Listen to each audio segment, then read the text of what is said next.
confiança prospera naquilo que glorifica o nome do Todo-Poderoso, porque Ele é fiel. Vai doer, mas o Senhor vai ser glorificado.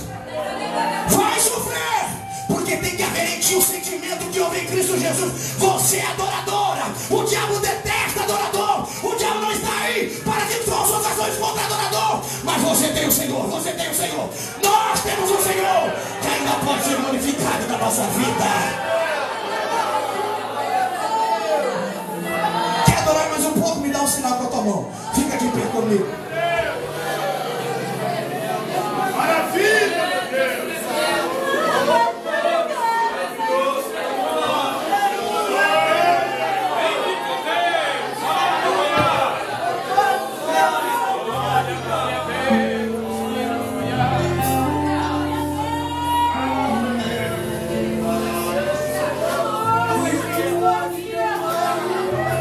Sei que estás aqui. É você que canta, hein? Podes perceber quem sou. Podes ver se há em mim um verdadeiro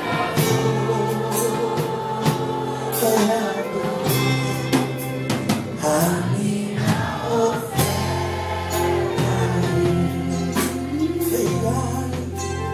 ofereço a ti, Deus meu,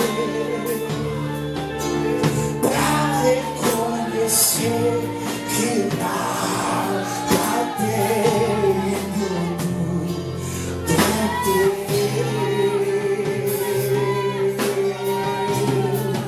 Eu quero te adorar, ainda te viver. Não minta na tua canção, cante com sinceridade, você pode. Quero te alegrar, mesmo se o dinheiro me faltar.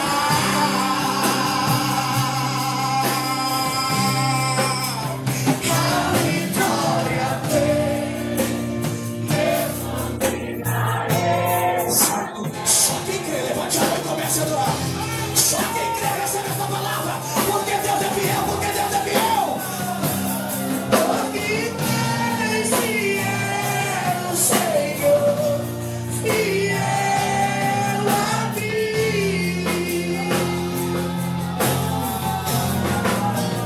Tu és fiel, Senhor.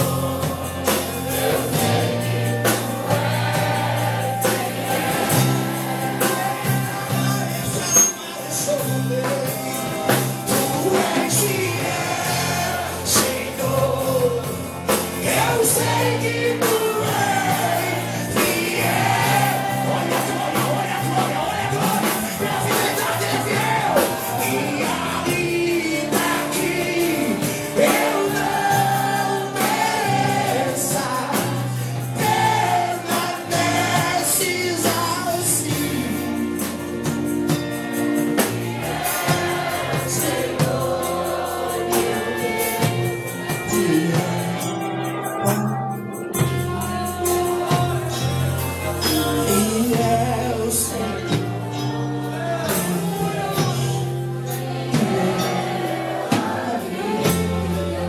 Levante a sua mão e glória a Deus por instante. Olha, adore, adore, porque Ele é fiel, você está aqui. Porque Ele é fiel, você pode crer. Porque Ele é fiel, você é adorador. E nada pode calar um adorador. Nada pode impedir um adorador. Nós ouvimos aqui nesta noite que quando o vento soprar, o adorador vai receber tudo no seu lugar. Nós ouvimos aqui os varões cantando que quando o vento soprar, Ele vai agir, Ele vai agir. Tudo vai se mover. E nós vamos exaltá-lo, porque Ele é digno da honra e da glória.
seu irmão que está ao teu lado, ele é fiel, adore-o. E sente-se, por favor, mais um pouquinho, João Marcelo. É um princípio.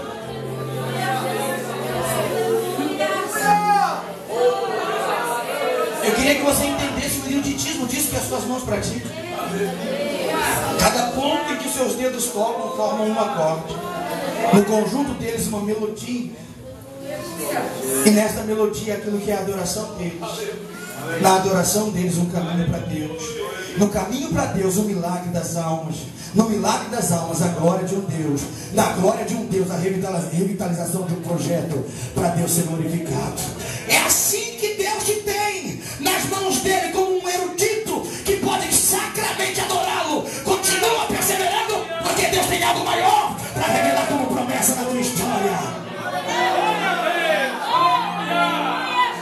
Me convenceu Deus a respeito do que vou dizer aqui em 5 minutos. Quando as crianças tomaram parte do culto naquilo que cabe a eles neste latifúndio. Porque eles vieram com uma palavra implicativa. Eu quero ver quem pode derrubar a adoração de uma criança. É Deus.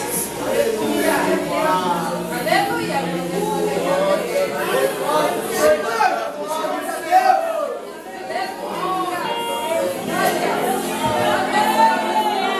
Glória a Deus! Aleluia!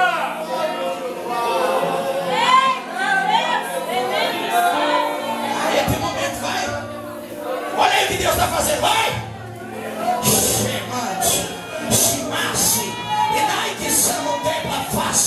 O meu Deus diz aqui para mim e para você: nós estamos olhando para os montes, nós estamos olhando para os montes. As crianças cantaram, porque esta deve ser a nossa vocação: olhar para os montes, da onde vem o nosso socorro. O nosso socorro vem de Deus, e Ele está sendo glorificado na nossa história.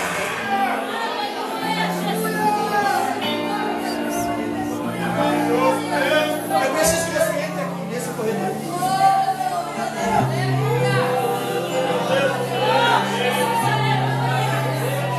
Vai abraçar ele.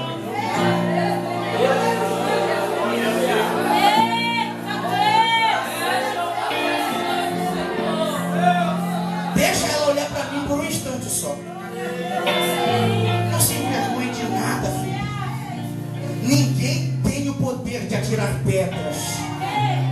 Pastor, mas eu errei, eu falei, eu sei que foi eu que fiz. Não te permita ser convencida por aqueles que te acusam. Você tem um Deus que te justificou. Você tem um Deus que impera em ti um plano que ninguém pode dissuadir. Não tem capeta, não tem diabo, não tem homem, não tem mulher que vai impedir Deus receber o abraço do Senhor.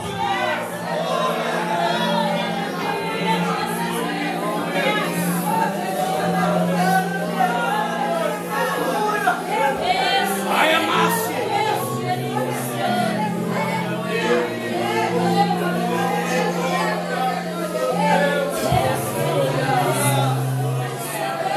Quando as crianças cantaram, estou olhando para os montes. Deus me fez olhar para a história de Eli, porque já havia uma constituição sacerdotal, já havia uma responsabilidade humana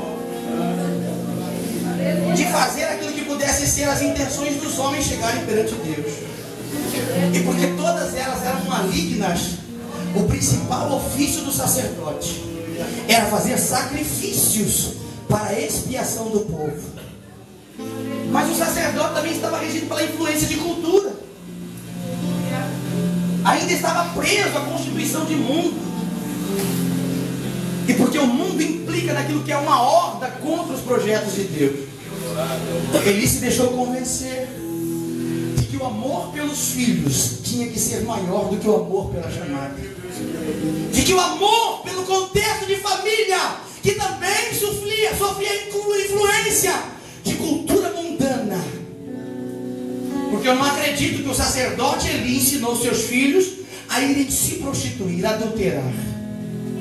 Eu não acredito que o sacerdote Eli ensinou os seus filhos a transgredir e violar regras daquilo que é a adoração. E também não acredito que foi ele que deu legalidade na participação da instrução para fazer dos filhos o que pegassem os utensílios sagrados que deveriam ser usados só por homens na santidade, num estado ou num processo de santificação, para oferecer culto a Deus. Por estas razões o mundo teve a sua força, e naquela ocasião a palavra de Deus já não era tão observada. O que Deus falava pouco importava. O que Deus tinha como uma mensagem genuína para o propósito daquilo que fosse o coração de Deus na vida dos homens, já era algo da negligência, já era algo que não se observava a um ponto de se ponderar entre o que fosse o valor dela para nós. Mas Deus, que nunca perdeu a intenção, sujeitou a filha de alguém a um processo para que ele pudesse manifestar que não tinha perdido o controle. Nesta hora surge Ana, uma mulher chamada mulher de Eucana, e que nasceu para ser oprimida por uma ação de Deus, em função de um desejo que a partir dela glorificasse o nome dele, o desejo de ser mãe. Mas porque Deus também conhecia a força de mundo em Ana, ele foi lá e cerrou-lhe a madre. Diz o texto que foi Deus que cerrou a madre de Ana, para que ela não pudesse gerar filhos. Eu vi dentro de um contexto da palavra de Gandhi, quando ele disse: olha, se o Evangelho se resumisse só em Mateus capítulo 5, no Sermão do Monte, os homens vivessem isso, não precisava mais de contexto bíblico.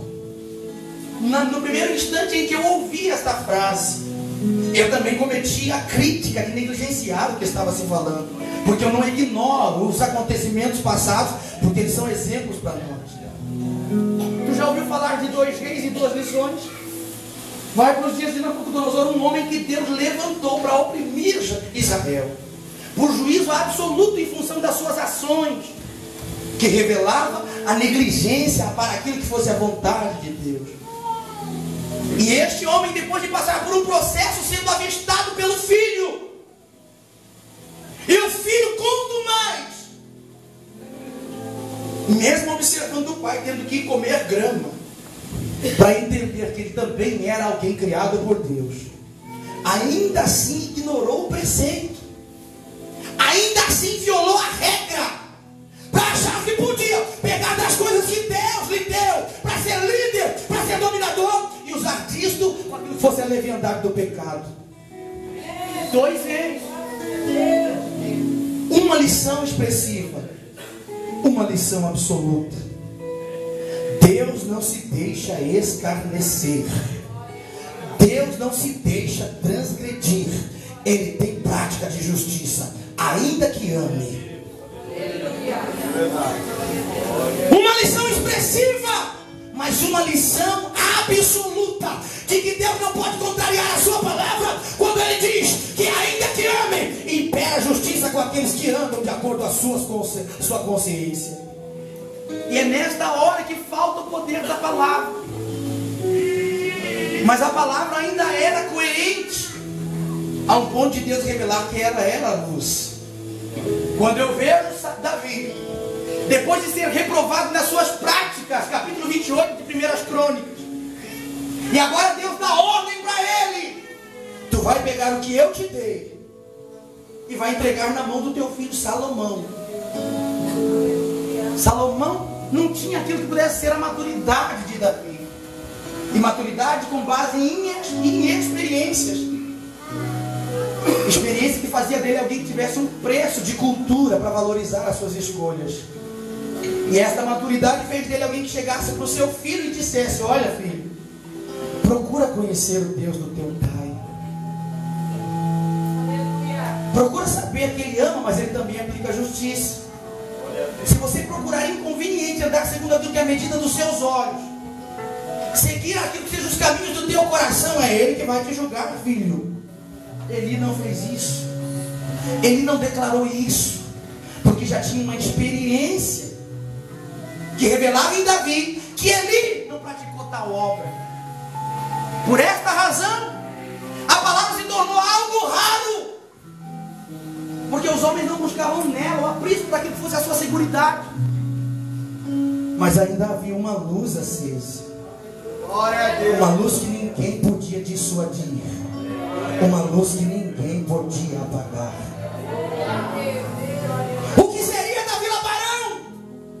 Deus não entrasse lá na vida de Ana para dizer, olha, eu vou serrar a madre dela. O que seria do pastor Roberto, do irmão Eliseu, desses adolescentes? O que seria de você, irmã, irmão,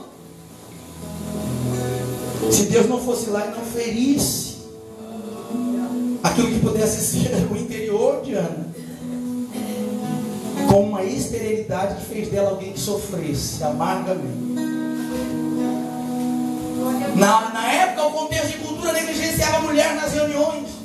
Ela tinha que esperar as reuniões dos homens acabarem, depois de preparar tudo que fosse um leito alimentar para eles, e entrar para o templo sozinha, para clamar, para chorar, para dizer, Deus, eu quero filho, eu quero filho, eu quero filho, por 7 anos.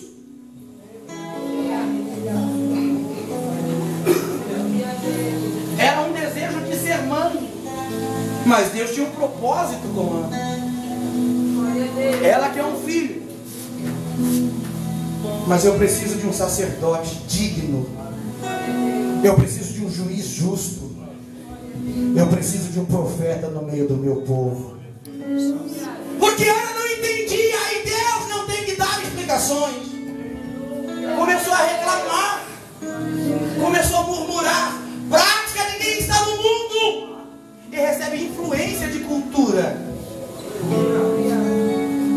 Aí Deus que permite naquela ocasião a bigamia, por causa do coração dos homens, em destratar as mulheres, em excluí-las do hall de família e lançarem para aquilo que fosse um leito de escória social.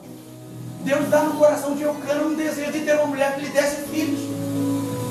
Agora pensa na evolução de mundo na mente de Ana, dizendo para ela, Penina só está aí porque você não presta nem para gerar filho para o teu marido. Isso é forte, né?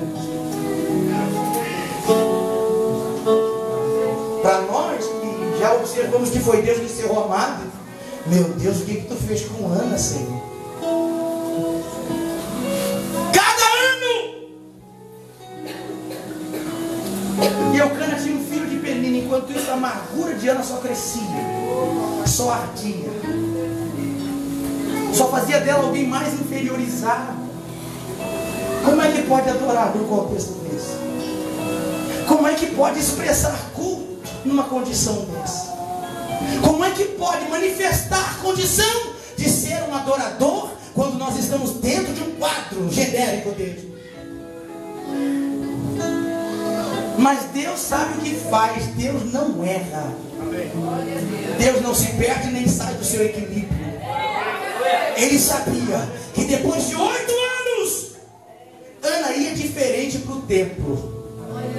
Ana ia para fazer um propósito com Deus. Naquele dia, a dor que ela sofreu foi maior do que os 7 anos, indo levar e considerar a reunião dos homens sem poder participar dela e dizer, Deus, faz alguma coisa pela minha história.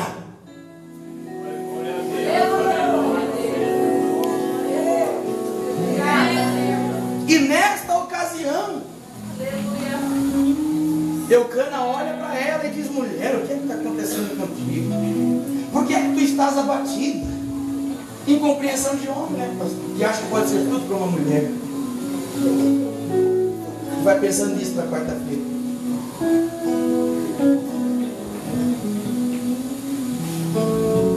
Eu disse hoje para o pastor Efraim que mulher não vem com manual, é tão difícil entender. Mas dá para compreender que angústia e sentimento negativo é particularidade de sensibilidade que Deus deu a elas. Por isso fez do homem aquele que tivesse responsabilidade